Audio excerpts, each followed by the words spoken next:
Good morning, Bardstown and Nelson County, and welcome to Bradford and Brooks. Jim Brooks and Margie Bradford with you this morning. Good morning, Margie. Good morning, Jim. Well, Margie, I want to say hello to all our viewers and listeners out at Windsor Gardens. Right. I just heard recently that we have quite a following out there that enjoy listening to both of us. So, well, I mean, it's always wonderful to have a fan. It is. It really is. Or two or three. Or well, it's nice to know somebody's whatever. out there. Well, it is true. That's true. We're not just talking to these microphones to hear our heads rattle. Though it might seem like that sometimes, but we hope that's not the case every day. Yes, right. All right, well, Margie and I are continuing our series of interviews with candidates, and we will continue doing so. Actually, we have a special show this Friday with Matt Lehman. Matt Lehman, yes. And he's the candidate for Congress. For Congress in the 4th District? Yes. Right.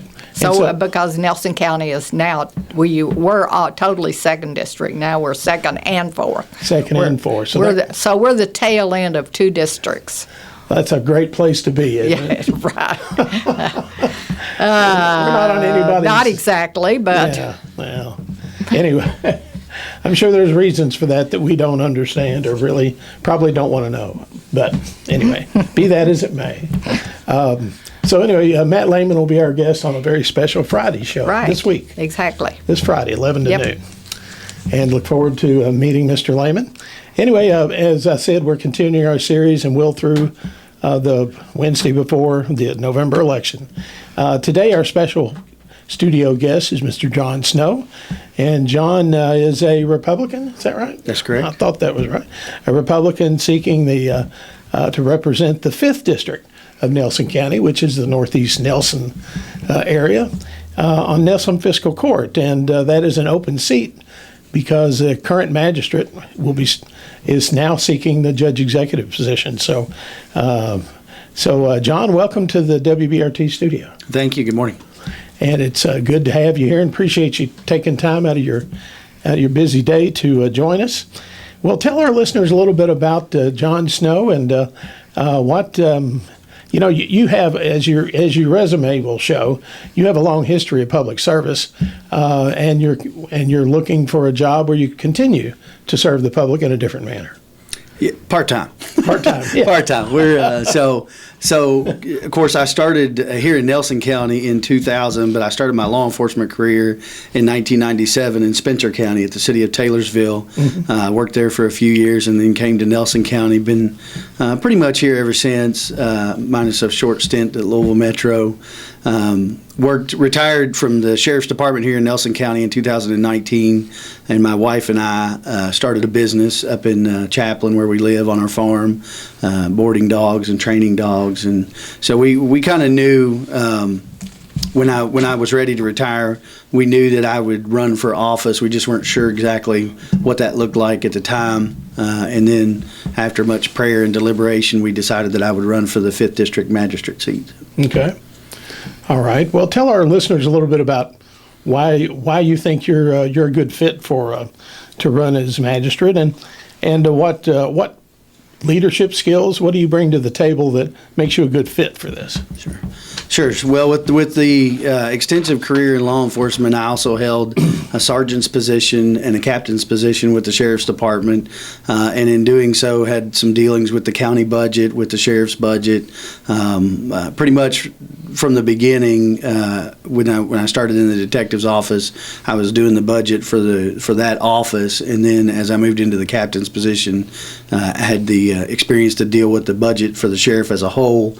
And as you know, with it being a blended office blended budget with fiscal court and the sheriff's department, I had some interaction with the county budget as well. Mm-hmm. With that, and I think that, along with being in several different leadership positions, has given me the ability, the skills to work well with other people, work well with a very diversified population here in Nelson County.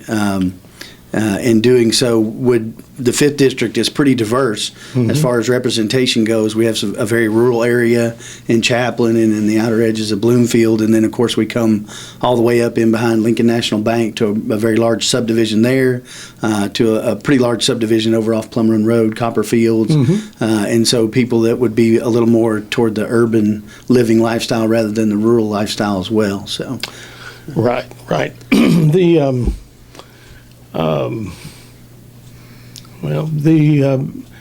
it's you mentioned that the kind of a blended operation, the sheriff's office. Just for our listeners, so they know what we're referring to.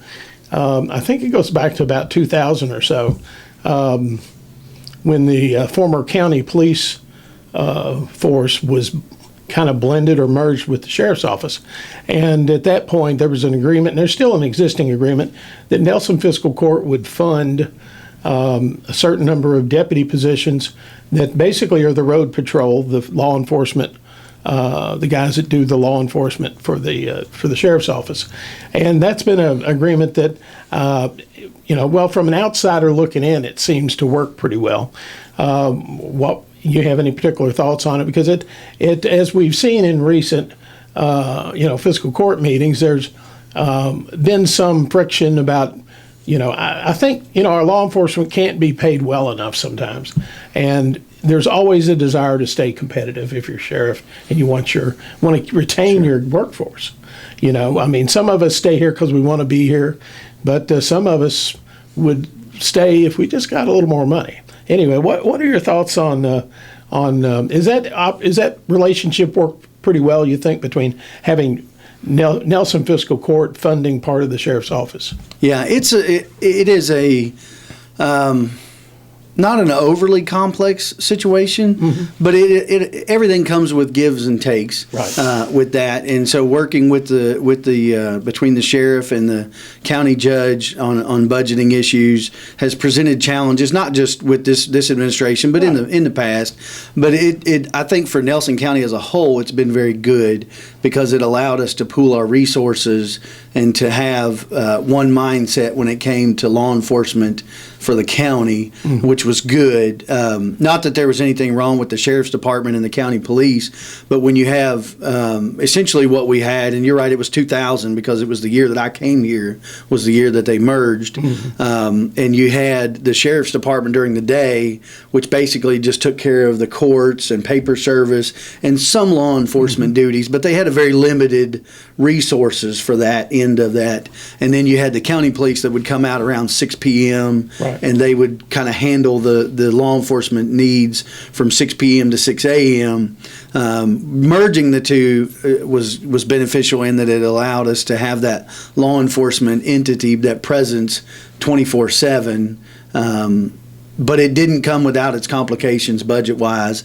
I think recently the competitiveness and recruitment for police work, for law enforcement in general, has made it even more difficult because there's, even locally with the Bardstown Police Department, giving their people more of a raise and upping their benefits a little bit and those kinds of things. I think that has changed the dynamics here in Nelson County because for years the sheriff's department was the more competitive of the pay, and the city police was $2 or $3 under us for the most part, and so the sheriff didn't much have to worry about losing people other than just a few back and forth there, but with them doing that with the new administration in the city and making moves to become more competitive in that, it has caused the need for the sheriff's department to become more competitive as well.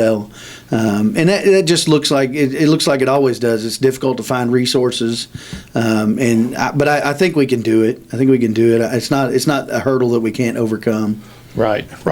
And I think that relationship has worked well, and it eliminated duplication of services, and it's I think anybody who served as sheriff since then would say it's there's always complications, always issues to deal with, but it's been a good deal, and I think that it's interesting to me that both of the candidates for 5th District retired law enforcement. Correct. And I really think that your background would be a big boost to having that law enforcement perspective on the court.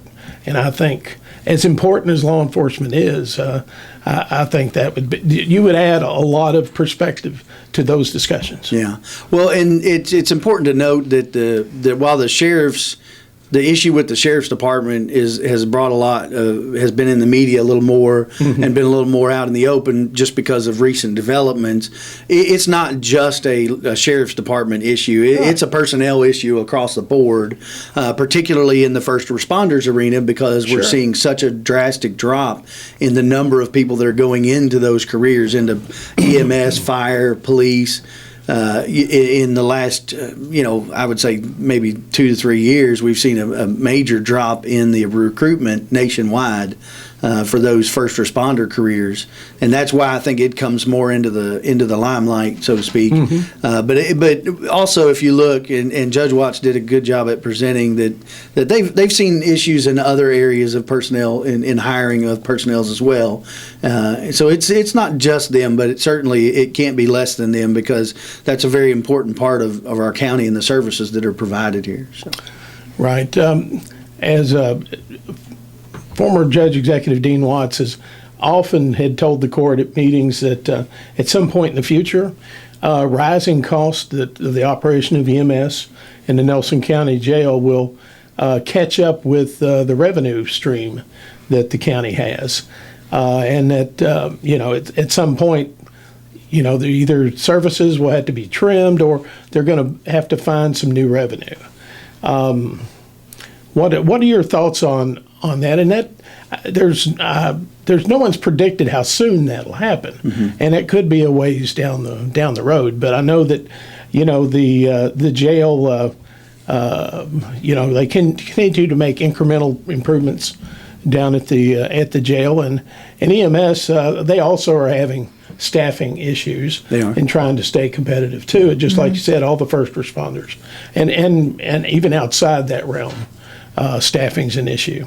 What are your thoughts on revenue and keeping, EMS and, not every county has a county-owned EMS. That's kind of a luxury to have, but because our county is so diverse in geography, it's beneficial to have our own county-operated EMS to keep services to all the areas as best we can. And it's really important service for the community. Yeah. Absolutely. What are your thoughts on the operation of the EMS and the jail, and how we continue to afford to do so?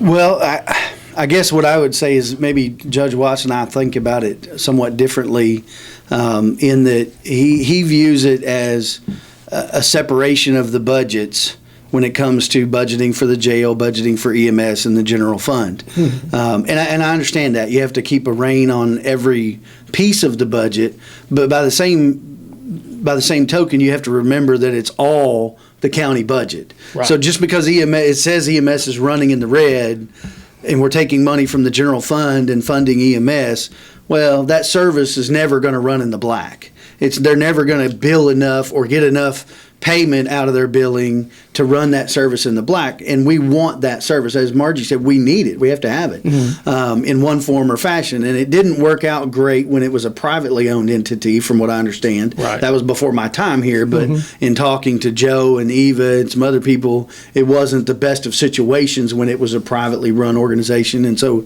it definitely runs more efficiently now that it's a county-owned operation. It provides service to areas of the county that maybe were lacking in service when it was privately owned, because there wasn't enough runs to be generated to put someone in that area. And so they do a great job at keeping an ambulance in Bloomfield, in New Haven, in those areas that would be an extremely long response time from Bardstown if they had a medical emergency.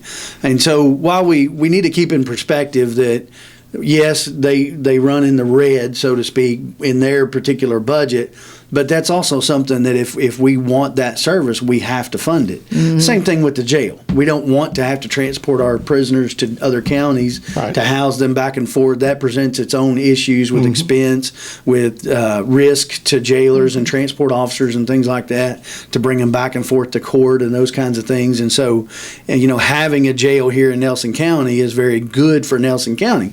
And if we want to do that, a jail is never going to run in the black because it's not designed to make money. Now, there's been some stuff tossed around about making a regional jail, building a new jail, and making it a regional facility that we would house other county prisoners in. We currently house state prisoners, but this would allow us to house county prisoners and charge those counties for housing their prisoners. I haven't seen a real good study about what that looks like as far as whether or not that would be profitable for the jail. It does come with problems, of course, more inmates to deal with, more hirees, more jailers, those kinds of things. Maybe that's the way to go. Somebody would have to show me some good information, some good data, hard data about how much money they think it would generate as opposed to how much it's going to cost, because there's a huge cost with building a new jail that's big enough to hold more prisoners. Right. And that cost is going to be paid by Nelson County. And if we're not at least reasonably certain that it's going to be profitable, then I'm not for undertaking that until we are. Right, right. And I think there's some nearby counties that did just that and built large jails. And I think you could study those to see, well, are they self-sufficient? Sure. Are they, Or more than self-sufficient. Right. Right. And that's the thing is, I'm not saying I'm against it. I'm just saying that to date, I haven't seen anybody bring any hard data that says it's a really good idea. John, what changes would you make in county government if you were? I mean, do you foresee, that you see from where you are right now? What changes would you make, or would you like to see made in how county government operates? Well, I'm somewhat limited in answering that question because I'm not 100% privileged to the things that go on. Right. I know what goes on in the fiscal court. Excuse me.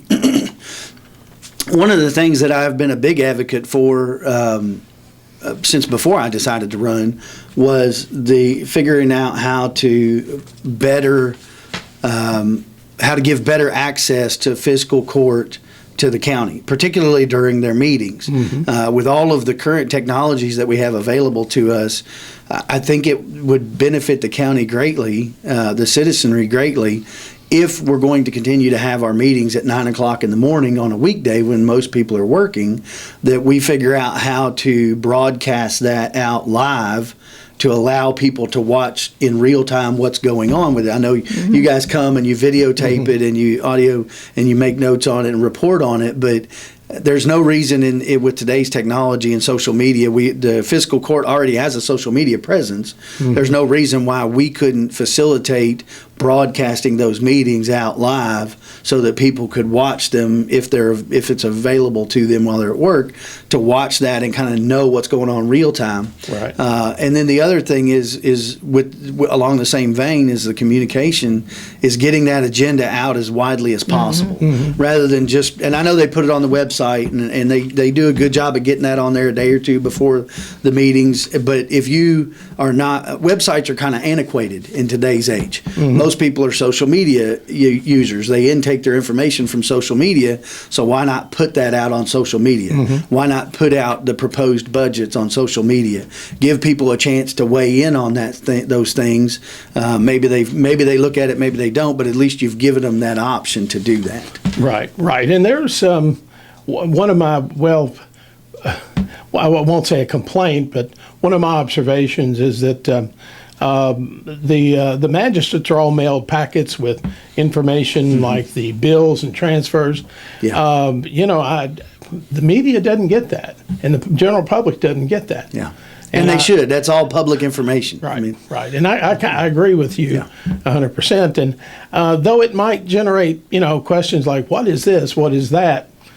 I think it's just in a matter of transparency. Yeah. And that's the key issue is they don't work for us. As magistrates and the judge executive and the other officers of the local government, we work for them. Right. And so it's not their duty to come seeking it from us as it has been in the past, in my opinion. I think we should be putting it out there, and that would eliminate some of the things that you hear quite regularly around here about how much distrust there is in local government and how much people don't think that they think things are going on behind the scenes. Right. I know several of the magistrates personally. I don't feel like that's the case, but we don't in any way try to help that by getting that information out there and letting people know what's going on. Give them the bills, give them the receipts, give them the budget proposals, let them see it, let them ask questions about it, answer the questions about it. Ultimately, it's their money to begin with. Right. And so why shouldn't they be asking questions about it? Oh, John, one of the areas where the county, I think, makes money or has in the past is with the landfill. And right now they're working on expanding it. One of a couple of different expansions. The county charges for people bringing their at least one other county still brings their garbage from out of the county.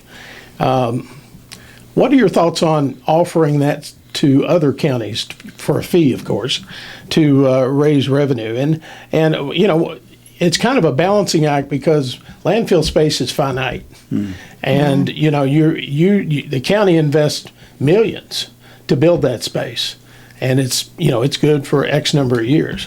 So, but it could also generate X number of dollars over the same time frame. So, what balance do you see there between making a revenue stream versus protecting a resource for the county residents? Yeah, that's one of the things that I will praise local government in is they have done very well at planning for the future of the landfill. I've noticed that as I study the documents that they put out and listen to what they're talking about and doing the phases and having that money set aside to begin that next phase when it's ready to do. But you're exactly right. Eventually, that land. That while they can reuse it after a certain period, it's a pretty lengthy period from what I understand. And so they are going to have to be very careful about how much of that they use for outsizing for outside entities because we in Nelson County are going to continue to generate garbage. I think one of the ways that we could maybe help with that is looking back at our recycling program again. Because I know when some years ago, we had recycling containers in the city of Bloomfield for the county, and those of us that live on that end of the county could bring their recycling to those containers. And there were some problematic things with it. People would put garbage in them and things like that. But by and large, I think if you encourage people to do that, then you are, of course, cutting back on your waste that goes into your landfill by doing that. Now, I don't know what that looks like as far as how much it costs the county to recycle it, whether it makes them anything or it doesn't. Those are the kinds of things that you would have to look at before you start implementing those programs countywide. But I think that's one of the ways that we can look at making sure that we're making the best use of our landfill is by not putting those things in there that we could be recycling if it's economically feasible. I think the issue that we see with the outside entities is how you market to them and compete with the other places that have larger landfills or more access, those kind of things. So, as long as we could do so and not put ourselves where we're trying too hard to compete and start cutting our own throats with undercharging for it, Well, I'm glad to hear you say that. I just think that this recycling would make a huge, huge difference. And I'm going to use my example. I'm a single-person household. And when I put my garbage out, most of my garbage stays on my porch in containers to take to the recycling center. So if I didn't recycle, I would have twice as much out there in terms of volume. So, I mean, I can see myself, just from my one-person status, how much it would affect the landfill.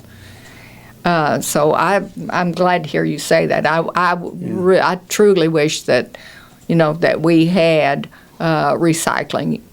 I mean, right now it's you have to go to the effort of taking it to a recycling place yourself, and a lot of people just don't have the time to do that. Yeah. Well, the thing that I would say is, as we look at that, we need to be realistic about the manpower that it would take, about the equipment that it would take, and then we're very open with our citizenry and say, hey, this is what we're looking at. This is what it's going to cost initially to start up. This is what it costs to maintain it. This is the potential for excess taxes and fees if that becomes right, and then let them vote on it. Figure out how to give them a vote on it. And I'm a huge proponent of letting the people decide where they want to spend their tax monies and whether or not they see it as worthy to increase a tax or a fee in order to get those additional services or to maintain services. Yeah. Well, along the same lines, there's always been a lot of talk, especially I think it's been mentioned in almost every candidate interview about the possibility of a recreational center supported both by the county and the city. And what are your thoughts on that? How would you feel about that? Well, there has been a lot of talk about it. There's been a few studies about it. There's been some inside conversations, as I understand it.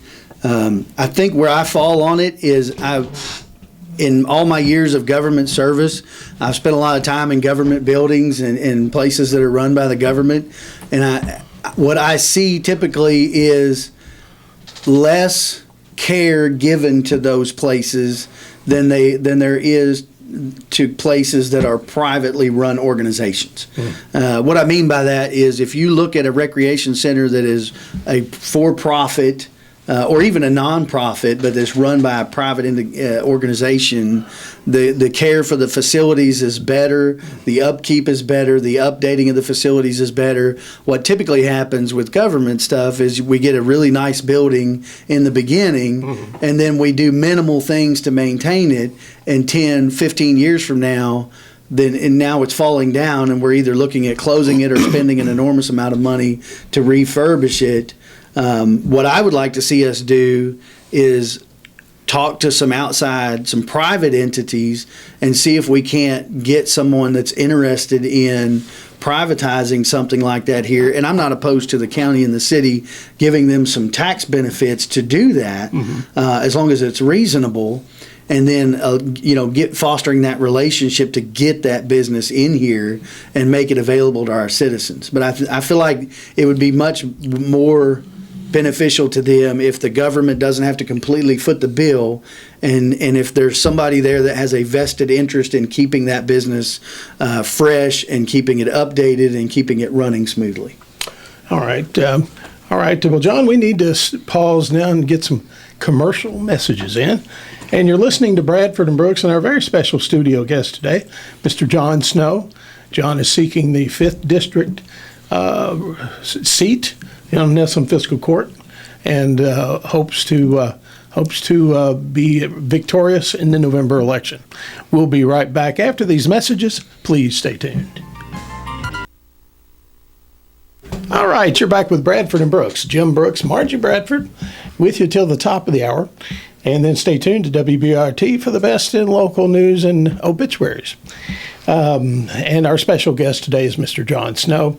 And John is a Republican candidate for 5th District Magistrate. And John, you've tolerated me and Margie picking at you so far. You've done well this hour. No, I appreciate the opportunity to come and talk to you. Well, John, something that if you attend many fiscal court meetings, there's usually a good bit of good-natured ribbing among the magistrates about blacktop money. Because there's never enough money in the cost of blacktop, especially from last year to this year, just increased a tremendous amount.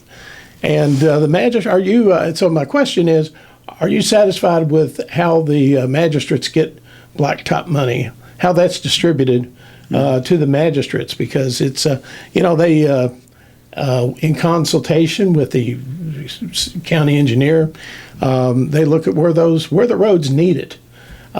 There's never enough money to cover all the needs, so they do the best they can. What are your thoughts on that process? Well, I spent about maybe an hour with Judge Watts one day for him to explain to me how they divide up the blacktop money. And you're right, there's never enough money. There's always somebody whose road doesn't get paved this year or doesn't get patched. And that's just kind of the nature of running a limited budget. I think they've done very well at working together. And I encourage that to continue in that they pretty much start divided it evenly based on the amount of road that they have. It's not exactly even, but it's based on the amount of road that they have per district. And so it's pretty fair how they originally divided up. And then as I understand it, if for some reason there's a major project in another area, there are a couple other things that they can do as far as applying for state funding. And, Right. And if, for instance, District 5 didn't have that much of a need, but District 4 did, perhaps diverting some of that money from one district to another for the year, as long as it's a cooperative effort between the magistrates. Because one of the things that I think sometimes gets lost in it is that if you're elected to fiscal court, yes, I'm representing District 5, but in reality, we're there for the entire county. Right. We want to make sure Nelson County as a whole has what it needs, has the roads, the infrastructure that it needs, and its things are taken care of. And so I think they've done well at working together in that. I think one of the things that hurt them this year was there was a pretty steep increase in asphalt costs this year, which is, of course, cuts into how much you can do with what you have. But it is what it is. We just every family, every business has had to relearn that and work within their budget, and the county's no different. If things cost goes up, then you have to figure out how to work within that budget that you have and get stuff done. So. Right, and you're right. In the past, I've seen members of fiscal court. District 3 is the smallest geographically, and Bernard Ice has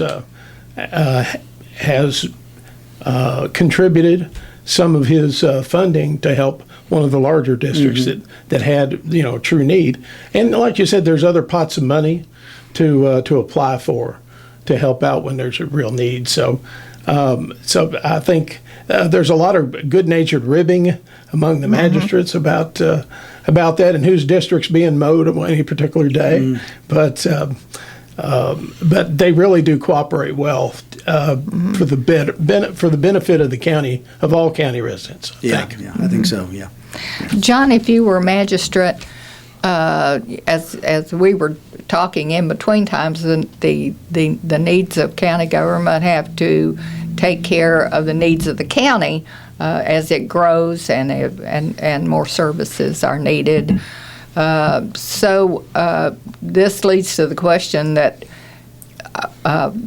future revenues will have to be increased in order to take care of those needs. So what are your thoughts on that, on how county government could go about doing that?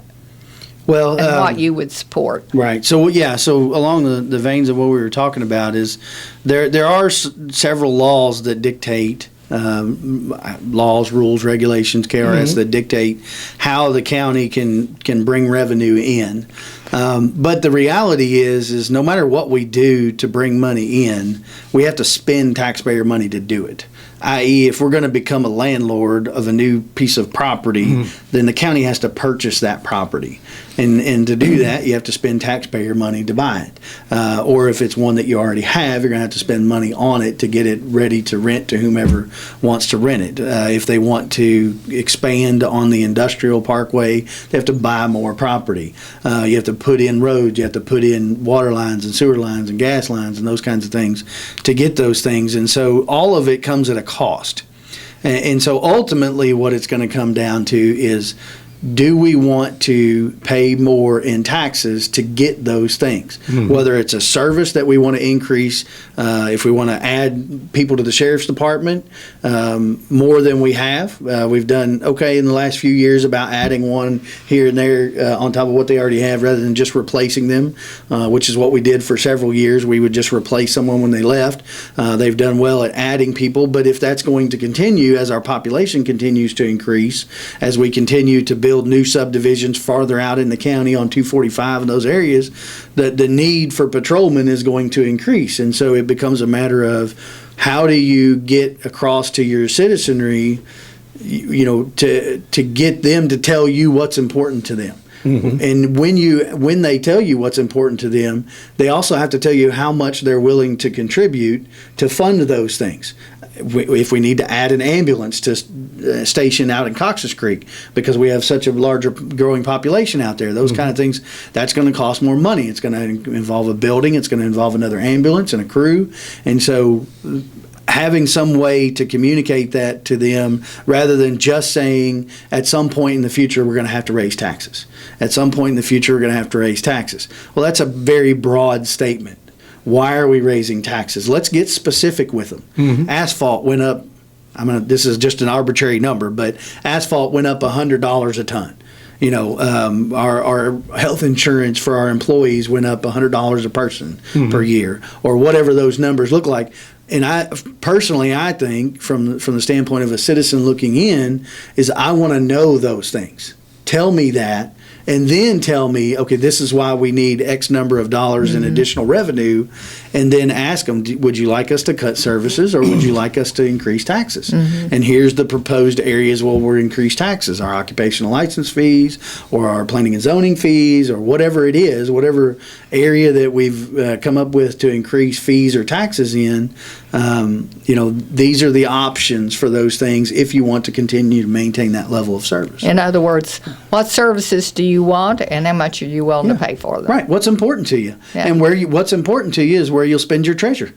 Yeah. John, this may not be a fair question as a retired law enforcement, but do you see any improvements between the relationship between fiscal court and the sheriff's office? You have any suggestions on, obviously, these sort of the sort of public squabbles we've seen are, give the impression of button heads and you just give a bad impression. I think. What's the any kind of just from the hip, shooting from the hip? Things you would like to see done differently or ways to improve those relationships? Mm-hmm. Well, I think the first thing is we have to put a little more weight toward hearing people. In 23 years of law enforcement, most of the situations that I was involved in that didn't involve me doing a lengthy investigation were generally resolved by listening to people. And if people feel like you're listening to them, then they're going to be more apt to try to work on a common solution rather than going to the public and expressing disapproval or anger and so I feel like that what happened there, and I wasn't involved in it, I don't want to speak for those parties, but I feel like that there was some communication issues there. I don't know that Judge Watts wasn't working on a solution for the situation, but I don't think he adequately communicated that, and I think that so one side feels like they're not being heard, the other side feels like they're doing everything they can. Meantime, both sides are frustrated with the other side, and it does spill out into the public. So I think communicating with each other is key, and each side has to see the other side's point of view. You have to let them know, hey, we're working on it. We're trying to get it going. Mm-hmm. And then the other side has to say, okay, well, we're going to give you some time to work on it before we bring it back to the table. And then you do have to move on it. Eventually, you have to come up with a solution, and you can't keep kicking the can down the road, so to speak. Right. So eventually, you have to come back to them and say, okay, this is the solution that we came up with. We can give you this much of a raise because this time it was about money. We can give you this much of a raise now, and we're going to plan in the future to give you incremental raises each year until we get you up to what we feel like is a competitive wage, and then we'll revisit that, as the budget allows. All right. Switching gears again, John, and this doesn't affect the 5th District, but it is a county issue. A western bypass around Bardstown. Right now, we get a tremendous amount of truck traffic coming out of the quarry and just truck traffic in general through downtown. I mean, one of the one of our folks in economic development told me that they knew that we'd kind of lost our historic image when the Jonesies around the town carriage had a rock truck in front of him and a semi behind him going through town. Yeah. And I'm sure his patrons, they got a good look on the left and the right, but wasn't much scenery ahead and behind them to watch. But again, that's kind of the price of progress. I understand that. But, the bypass seems like a way to improve that situation. Any particular thoughts on that? Even though I know that's outside your district, it is a county issue. Well, it is and it's not. It's a county issue in that it would affect the county, but the county, if you look at the situation and how those bypasses are handled, as far as how they're prioritized and how they're put in, it really falls back on the state level. And there's, from what I understand, and I haven't done a great deal of research on it, but from what I understand, there is a process there in state government for deciding how and who gets those bypasses in a particular order, and it's really done more by their mathematical equations about who has a greater need for it. And so I don't know that necessarily the county can affect that decision. Right. As a whole, you can, squeaky wheel gets the grease kind of thing. You can push the state to move on it, and you can keep the issue in the forefront. Right. But if genuinely it's decided by this mathematical equation in this committee, then there's not a lot that can be done about it on our end and on the local end of it. Right. And I kind of think that the state has kind of gone to that to help remove the politics from that decision making and base it more on the need rather than who has the best lobbying power in Frankfort. Yeah, and that also goes back to, which is not a county issue, but more of a state issue. It also goes back to state funding of those things, and funding those projects and keeping an eye on where we're spending our tax money. And all right, well, John. Do we have time for another question? Yeah, go ahead. Real quickly. There's been a lot of discussion about the need for improvements at the jail, particularly hopefully the possession of or buying of a scanner. So what are your thoughts on that? Are you willing to work for that? Or? Oh, absolutely. They should have had it a long time ago. When you have multiple jailers telling you the same thing, you need to listen to them. And we have had, and understandably and admittedly, we've had an issue with people bringing things into the jail for years because there are very stringent laws about doing things like strip searches and those kinds of things, as there should be, because that's a very invasive search. Sure. And so I think that's a minimal cost to buy that scanner and have it installed at the jail to prevent opiate overdoses and fentanyl overdoses and weapons being brought in and those kinds of things. I think that's a minimal cost. Okay. Right, and I think that, even if it saves just one life, Right. and I wasn't aware until I think we had one of our jailer candidates in. I wasn't aware that if you're in for a simple, like a DUI or a simple offense, you don't get searched as completely as you would if it was a felony or a violent offense. Right. Yeah, and I'm not obviously not a candidate for jailer, but and rightfully so. There are some pretty stringent requirements for a more detailed search of individuals. Right.